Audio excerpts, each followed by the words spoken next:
Salam izləyicilər. Sizcə ağ tut yoxsa qara tut hansı daha faydalıdır? Eləsə videonu sona qədər izləyin və hansının daha çox faydalı olduğunu birlikdə öyrənək. Tutun əsasən qara və ağ növü çox işlədilir. Ağ tutun meyvələri şirin və yeməlidir və C vitamini ilə zəngindir. Onun meyvəsi, bəkməzi, kompotu və cemi ürək zəifliyi, mədə-bağırsaq xəstəliklərinin müalicəsində son dərəcə faydalıdır. Ağ tut mədə və bağırsaqların nizamlı fəaliyyətini təmin edir. Onun yarpaqları qaynadılıb içilərsə, sidik-qovucu təsiri göstərir və bədəndə yığılmış suyu xaric edir. Ac qarna yeyilən ağ tut bağırsaq qurdlarını azaldır. Tut həm də yorğunluq hissini azaltmağa kömək edir.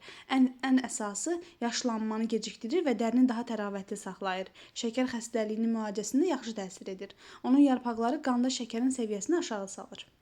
Qara tut isə qan yaranmanı sürətləndirir, böyrək toxumasını qidalandırır, boğaz ağrısını, çiçək və qızılca xəstəliklərini sağaldır.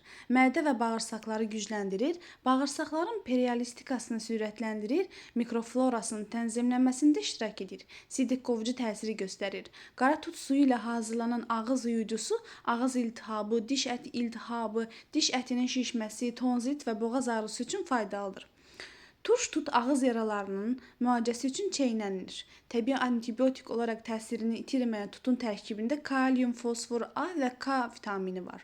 Bu meyvə yüksək xolesterol və ürək və mədə xəstəlikləri üçün faydalıdır və qan şəkərini tənzimləyir. Bədəni toksinlərdən təmizləyən və həzm sistemini gücləndirən tut orqanizmi zərərli maddələrdən qoruyur. Qırmızı və ağ tut sümük inkişafında çox faydalıdır. O infeksiya ilə mübarizə aparır, xəstəliklərdən qoruyur.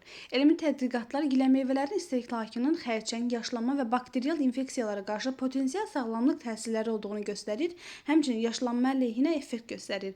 Tərkibindəki A vitamini sayəsində hüceyrələr yenilənir və dəri öz sağlamlığını qoruyur. Video sizə faydalı oldusa kanalıma abunə olmağı, videolarımı bəyənməyi unutmayın. Özünüzə yaxşı baxın. Sağlam qalın.